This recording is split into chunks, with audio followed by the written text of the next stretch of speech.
ഡൽഹിയിൽ നിയമസഭാ തെരഞ്ഞെടുപ്പ് പ്രചാരണം ചൂടുപിടിക്കുകയാണ്. അടുത്ത ആഴ്ച മുതൽ രാഹുൽ ഗാന്ധിയും പ്രിയങ്ക ഗാന്ധിയും പ്രചാരണത്തിൽ സജീവമാകുന്നതോടെ താരപരിവേഷം പ്രചാരണത്തിന് കൈവരും.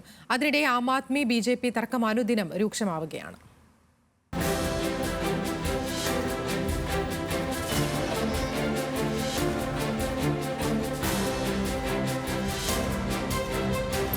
നാമനിർദ്ദേശ പത്രിക സമർപ്പിക്കാനുള്ള സമയപരിധി അവസാനിച്ചതോടെ സ്ഥാനാർത്ഥികൾ തിരക്കിട്ട പ്രചരണത്തിലാണ്.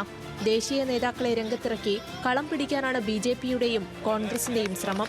BJPക്ക് വേണ്ടി പ്രധാനമന്ത്രി നരേന്ദ്രമോദിയും ആഭ്യന്തരമന്ത്രി അമിത്ഷാ, BJP മുഖ്യമന്ത്രിമാർ തുടങ്ങിയവർ പ്രചാരണത്തിനെത്തും.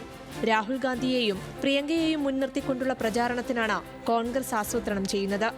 ന്യൂഡൽഹി മണ്ഡലത്തിൽ അരവിന്ദ് കെജ്രിവാളിനെതിരെ മത്സരിക്കുന്ന സന്ദീപ് ദീക്ഷിതിനു വേണ്ടി രാഹുൽ പ്രചാരണം നടത്തും. ഡൽഹി മുഖ്യമന്ത്രി അതിഷിക്കെതിരെ മത്സരിക്കുന്ന അൽക്ക ലാംബയ്ക്ക് വേണ്ടി പ്രിയങ്ക ഗാന്ധി റോഡ് ഷോ സംഘടിപ്പിക്കും.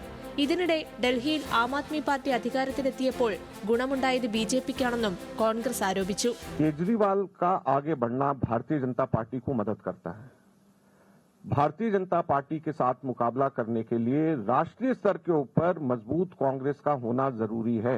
അതേസമയം തെരഞ്ഞെടുപ്പിൽ മത്സരിക്കാൻ 981 പേരാണ് നാമനിർദ്ദേശ പത്രിക നൽകിയത്. പത്രിക പിൻവലിക്കാനുള്ള അവസാന ദിവസം മറ്റന്നാളാണ്. അതിനിടെ ആം ആദ്മി പാർട്ടിയുടെ ഡോക്യുമെന്ററി പ്രദർശനം പോലീസ് തടസ്സപ്പെടുത്തിയെന്ന് ആം ആദ്മി പാർട്ടി പരാതി ഉന്നയിച്ചു.